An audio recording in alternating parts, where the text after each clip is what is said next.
Teman-teman, yang kita ketahui apakah itu fotosintesis? Fotosintesis.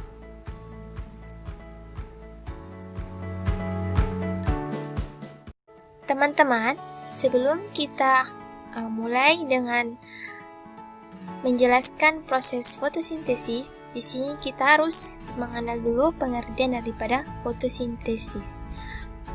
Fotosintesis adalah proses yang dilakukan oleh tumbuhan untuk menghasilkan energi atau nutrisi dengan memanfaatkan cahaya matahari.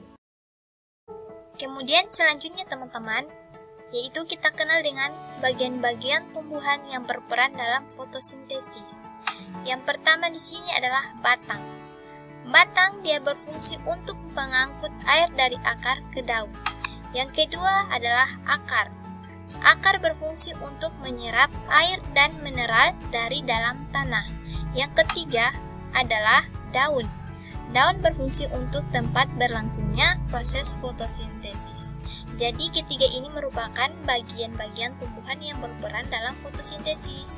Kalau tidak ada dari ketiga bagian ini, maka tidak terjadinya fotosintesis. Kan mustahil kalau tumbuhan itu tidak akan memiliki semuanya. Seperti kita teman-teman juga memiliki organ tubuh yang berfungsi untuk melangsungkan kehidupan kita. Itu merupakan salah satu bagian-bagian tumbuhan yang berperan dalam fotosintesis.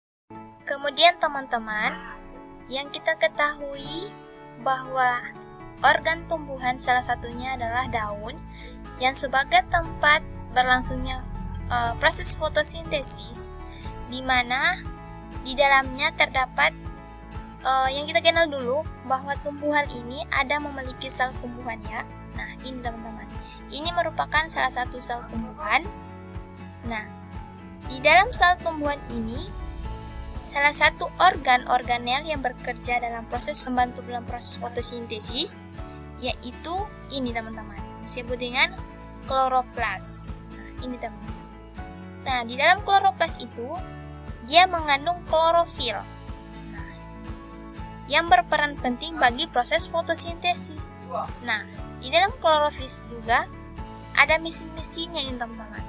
Nah, ini disebut dengan granum atau tilakoid. Nah, ada granum, ada lumen, ada tilakoid, ada stroma, ada inner membran, ada outer membran. Nah, ini yang berfungsi membantu dalam proses fotosintesis pada daun, yaitu organel kloroplas, salah satu dalam membantu proses fotosintesis, teman-teman.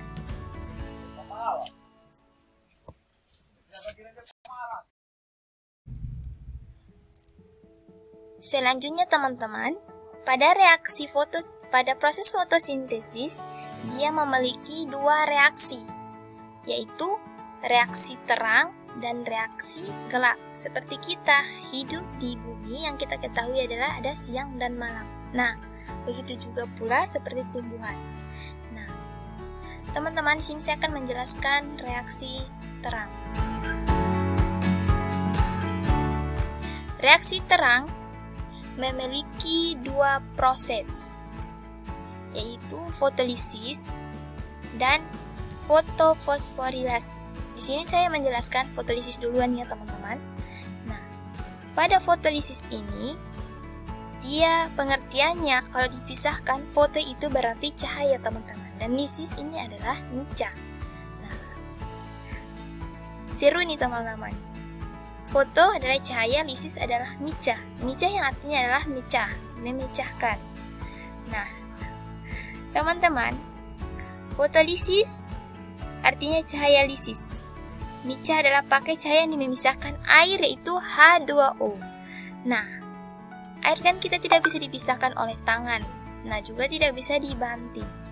Nah, kalau begitu digunakan apa? Yaitu menggunakan energi cahaya matahari. Dia menggunakan energi cahaya matahari. Nah, dalam menggunakan energi cahaya matahari pada tumbuhan, apa yang bekerja? Yaitu ini teman-teman, adalah organel pada sel tumbuhan. Salah satunya adalah kloroplas yang tadi saya sudah katakan. Nah, di dalam kloroplas ini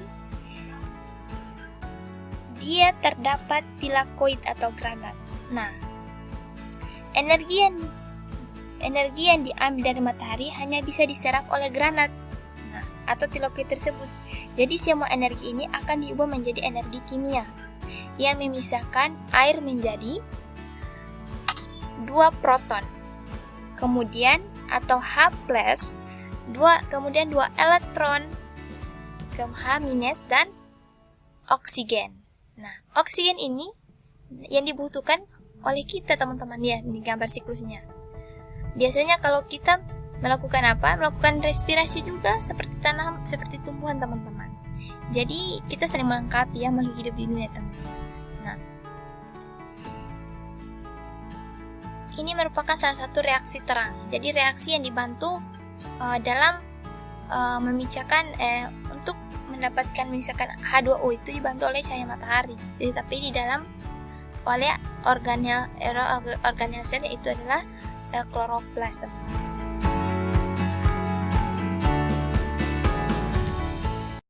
Nah, teman-teman, selanjutnya yaitu proses fotosintesis reaksi terang.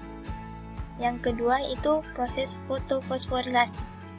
Nah, fotofosforilasi ini merupakan proses yang mengubah ADP, adenin, menjadi ATP menggunakan cahaya. Proses ini ada 2 tipe, teman-teman, yaitu tipe siklik dan non-siklik. Nah, dari kedua ini yang membutuhkan fotosistem.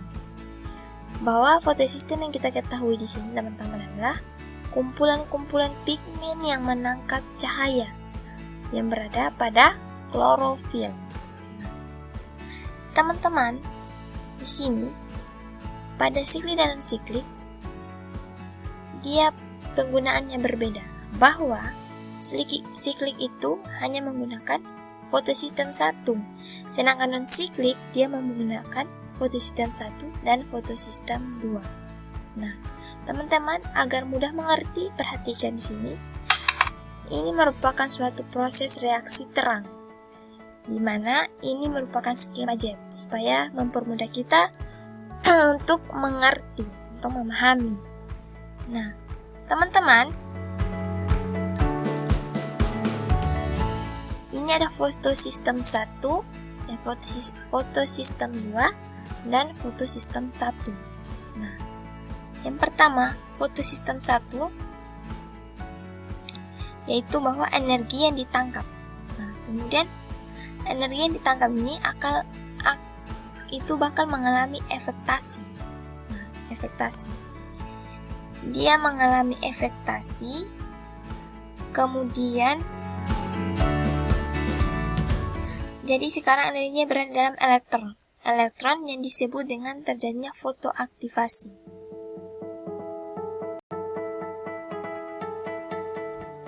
Nah, sehingga dia menjadi kompleks sitokrom.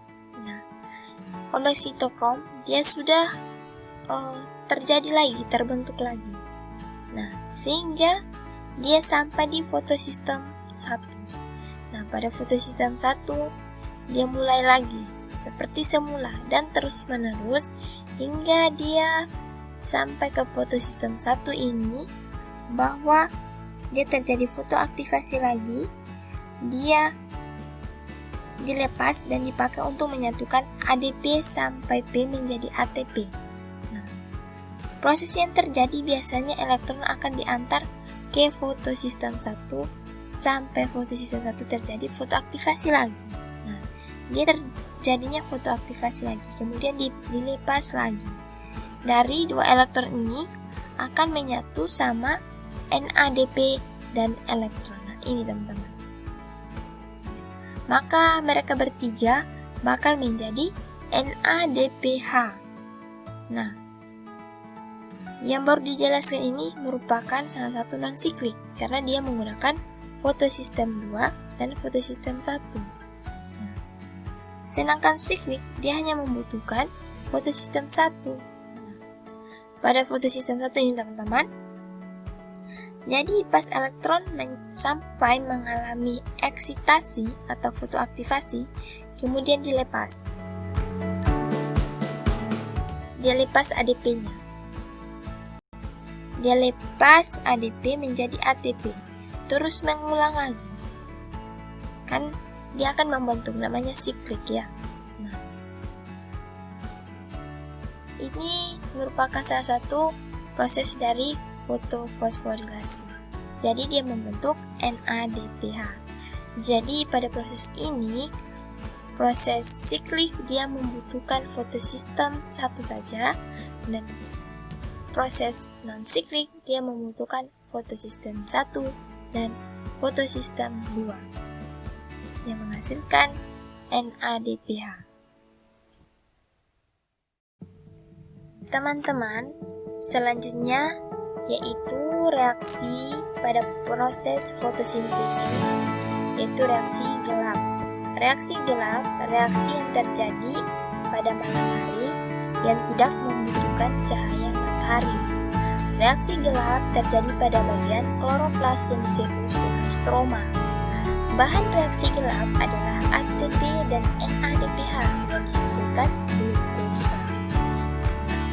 Dan reaksi gelap teman-teman yang kita kenal di sini yaitu adalah pengubahan CO2 komponen lainnya menjadi gliseraldehida 3-fosfat atau bahan baku glukosa. Teman-teman, gliseraldehida ini nanti akan digunakan untuk membentuk glukosa. Nah, teman-teman, jadi yang saya sudah jelaskan tadi bahwa reaksi terang dia menghasilkan ATP dan NADPH2 itu nanti dia digunakan dalam proses reaksi gelap ini, teman-teman. Dia sebagai bahan bakunya untuk membentukkan glukosa. Nah, kemudian teman-teman, reaksi gelap untuk membentuk gliseraldehida 3-fosfat bagaimana caranya? Di sini yang kita ketahui ada 3 tahap atau 3 fase. Yang pertama adalah fase fiksasi, yang kedua fase reduksi, dan ketiga adalah fase regenerasi. Teman-teman, bagaimana prosesnya? Mari kita lihat. Ini merupakan salah satu daripada siklus Calvin. Teman-teman, tahap pertama fase fiksasi. Fase fiksasi pertama awalnya 3CO2, contohnya 3CO2 akan disatukan dengan 3 molekul ribosa. Jika digabungkan atau disatukan dengan 3 ribosa tersebut, fosfat akan menghasilkan 6 molekul. Nah ini teman-teman, 3 kan? 3CO2 akan menghasilkan 6 molekul. 6 molekul fosfogliserol jika CO2 disatukan dengan 3 ribosa fosfat menghasilkan 6 molekul 3 fosfogliserol. Reaksi ini dikatalis. Dia dikatalis oleh enzim, yaitu enzim Rubisco. Dia sangat banyak sekali. Yang paling banyak dan paling melimpah di kloroplas. Kemudian teman-teman, 6,3-fosfatgliserol akan diubah menjadi 6 molekul gliserol 3-fosfat. Dalam pengubahan, 6 molekul 3-fosfogliserol menjadi 6 molekul gliserol dan 3 fosfat dibutuhkan ATP sebanyak 6 ATP. Ini jika sudah digunakan maka dia menghasilkan 6 ADP yang dibutuhkan. Kemudian sisanya tinggal NADP plus H+. Nah ini teman. Sudah mulai pengubahan dari 6,3-fosfogliserol sehingga menjadi 6-gliseraldehida 3-fosfat. Kan? Nah, 6-gliserol 3-fosfat ini yang disebut dengan tahap reduksi. Dia sudah mulai dengan tahap reduksi ini, teman-teman. Setelah ini sudah menjadi 6-gliseraldehida 3-fosfat ini, teman-teman. 6 ini akan 3. Nah, ini G3P ini 6-gliseraldehida 3-fosfat. Nah, kemudian satu molekul keluar. Nanti satu molekul keluar ini. dari 6 sehingga menjadi 5. 5 gliserol 3 fosfat. Itu menjadi 5 gliserol 3 fosfat itu akan diubah kembali melalui serangkaian reaksi menjadi molekul 3 ribosabifosfat. Nah, teman-teman, dalam perubahan tersebut dibutuhkan 3 ATP. Nah, dibutuhkan 3 ATP. 3 ATP ketika sudah digunakan menjadi 3 ADP. 3 ADP setelah sudah digunakan menjadi 3 ADP, tahap ini disebut dengan tahap regenerasi. Nah, sudah tahap regenerasi. Poin pentingnya ini sudah tahap regenerasi ini, teman-teman. Jadi dia sudah jadi 5 gliseraldehida 3 fosfat. Ini disebut dengan tahap regenerasi. Sudah menjadi 5 karena satunya sudah keluar, ya kan? Teman-teman, ini sudah. Kemudian poin pentingnya dari proses ini, teman-teman, yang nantinya akan dibuat poin pentingnya di sini adalah 6 gliseraldehida 3 fosfat yang digunakan satu molekul keluar menjadi 5 gliseraldehida 3 fosfat, ya kan? Nah, menjadi 5 itu paling pentingnya, teman-teman. Nah, sekali mengapa demikian? Karena satu yang keluar disebut dengan satu gliseraldehida. Dia merupakan sekali dari reaksi gelap yang nantinya akan dibuat glukosa. Nanti dia akan dibuat glukosa. Dibutuh 2 kali reaksi. ATP dan NADPH yang digunakan di reaksi gelap ini dihasilkan dalam reaksi terang. Tadinya yang hanya jelaskan reaksi terang menghasilkan NADPH, ya kan? NADP dan NADPH. Nah, ATP dan NADPH yang dihasilkan digunakan di reaksi terang akan digunakan di reaksi gelap untuk menghasilkan gliserol dehida 3 fosfat. Dan nantinya digunakan untuk membentuk glukosa. Maka dari itu, dari pengertian reaksi gelap ini bahwa di mana reaksi yang menggunakan bahannya itu adalah ATP dan NADPH itu dari reaksi terang. Nah, sehingga membentuk glukosa tinggal 3 fosfat gliseraldehida.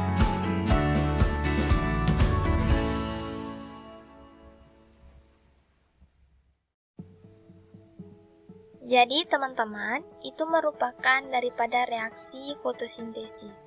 Reaksi fotosintesis itu terbagi menjadi 2, yaitu reaksi gelap dan reaksi terang. Nah, reaksi terang dia membutuhkan matahari untuk mendapatkan energi, kemudian mengubah menjadi energi kimia. Kemudian reaksi gelap, reaksi fotosintesis yang terjadi dalam pembentukan karbohidrat yang melalui perubahan karbon dan karbon dioksida dan air. Nah, teman-teman, proses fotosintesis dimulai dari cahaya mencapai sel-sel daun yang mengandung zat hijau daun dan menyerap energi cahaya dan mengubahnya menjadi energi kimia. Dari udara yang mengandung karbon dioksida akan masuk ke dalam akar dan selanjutnya. Nah, ini dia teman-teman, kita lihat. Ini contohnya matahari nih. Nah, dia ini kan tumbuhan atau tanaman. Dia membutuhkan energi dari cahaya matahari. Nah, sehingga udara yang mengandung karbon dioksida akan masuk ke dalam akar daun. Nah, ini CO2 ini, teman-teman. CO2 akan masuk ke akar daun. Nah, setelah itu akar daun ini akar yang dibutuh tanaman untuk menyerap proses fotosintesis air tersebut mengalir dari akar menuju batang ke akar daun. Nah, ini jadi H2O ini, teman-teman. Air ya. Kemudian molekul air dipecah oleh cahaya dari oksigen ke nitrogen. Nah, Molekul nitrogen digabung dengan molekul karbon dioksida membentuk glukosa. Nah, dan hasil fotosintesis berupa glukosa akan menjadi makanan tumbuhan dan oksigen akan dilepas ke udara. Jadi, teman-teman, selanjutnya yang tadi saya sudah jelaskan bahwa bagaimana reaksi fotosintesis secara sederhana yang dilakukan oleh tanaman untuk membutuhkan energi sehingga dia mengubah menjadi energi kimia. Nah, ini bagaimana bahan-bahan dalam proses fotosintesis yang dibutuhkan oleh tanaman. Yaitu dia mendapatkan H2O, yaitu air, ditambah dengan CO2, karbon dioksida, dan kemudian akan masuk ke dalam kloroplas. Nah, masuk dalam kloroplas ini, teman-teman, dibantu oleh cahaya matahari. Nah, sehingga dia akan menghasilkan glukosa dan oksigen.